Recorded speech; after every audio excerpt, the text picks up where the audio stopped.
Alexa, turn on the light. Okay. Hey guys, I'm Sramona and this is our first YouTube tutorial on a topic that is simple and accessible to each and every one of us, mobile photography.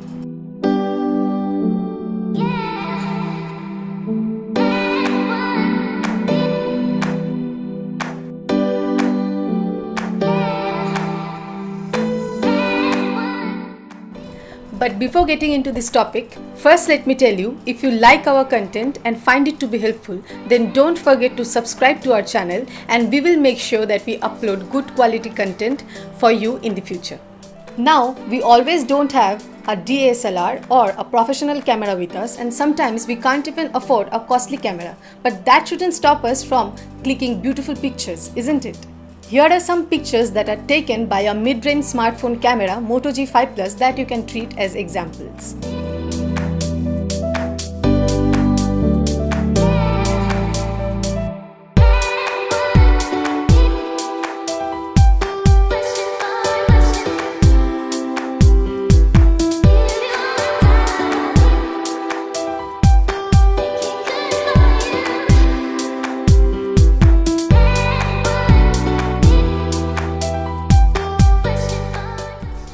So let's get started with everything you need to know for clicking beautiful pictures with your smartphone camera.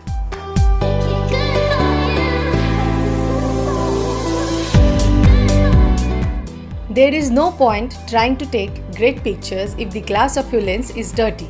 It will block light from entering your camera sensor and will eventually lead to smudges, blurs and dust spots on your images. A clean lens will ensure that you get a bright and clear image with your smartphone camera. You should clean the lens each time you take your mobile out to take pictures. Use a soft cloth while doing this because any abrasive cleaners will scratch the glass of your lens and will lead to poorer image quality.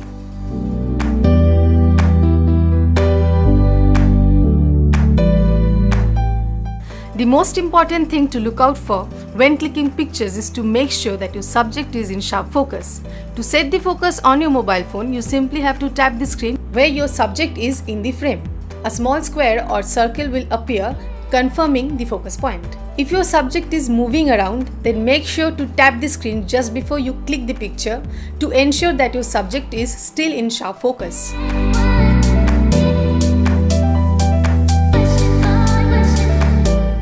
When you tap on your subject to set the focus on the mobile screen, the mobile uses the focus point to set the exposure in the shot. Exposure is nothing but how much bright or dark your image is. Allowing your camera to set the exposure on the focus point is not always ideal.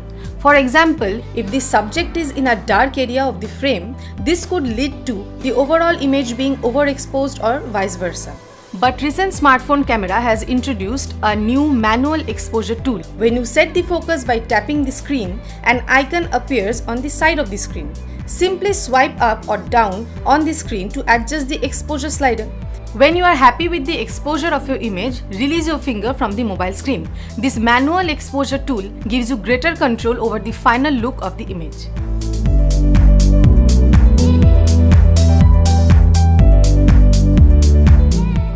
Any mobile phone has a zoom function that you can access by pinching or stretching your two fingers on the mobile screen to zoom in and get a closer view of your subject. Unfortunately, this is a digital zoom and not an optical zoom. In essence, what happens with a digital zoom is that the image gets considerably cropped, which results in a noticeable loss in image quality. If you want to take a photo of a faraway subject, don't zoom in, rather walk closer. You will get a far better shot. Alternatively, you can crop the image during the editing process to bring the viewer closer to your subject. Cropping the image gives you more control over how much of the image you want to keep and want to remove.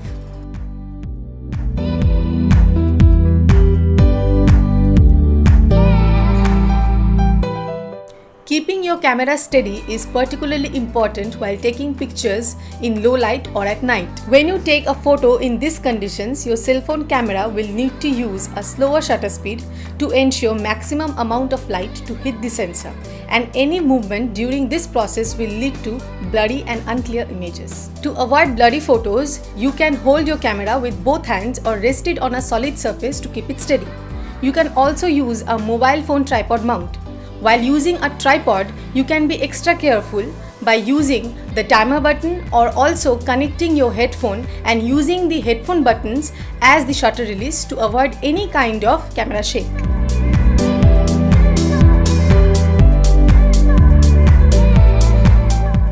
The rule of third is one of the most powerful and widely used compositional techniques to create aesthetically beautiful photos. To compose a photo according to rule of thirds, you have to imagine a photo divided into 9 equal parts using 2 horizontal lines and 2 vertical lines. The rule of third states that the most important element or point of interest in the scene should be placed along the grid lines or at the intersections where the lines meet.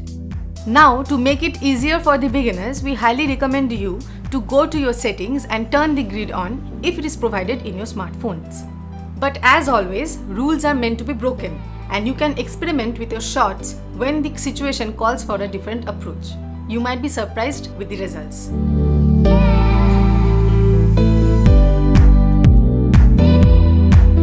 Leading lines can be another very useful compositional technique.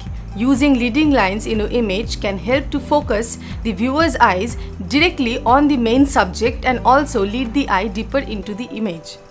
It is a simple technique of using vertical, horizontal and converging lines to draw attention to the main subject of your image. When you are setting up a shot, take a moment to examine the scene for its prominent lines. Calm your mind, relax your eyes and notice where they are naturally drawn to. Pay special attention to things such as roads, bridges, anything in a row such as lampposts, pillars, window panes, doorways and so on.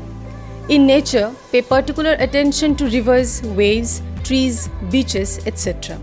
Once you have identified your strongest lines, use them to enhance your composition by creating a visual journey from one part of your image to another, or by placing your subject where the lines converge to give the subject more importance in the frame and draw the viewer's attention directly to it.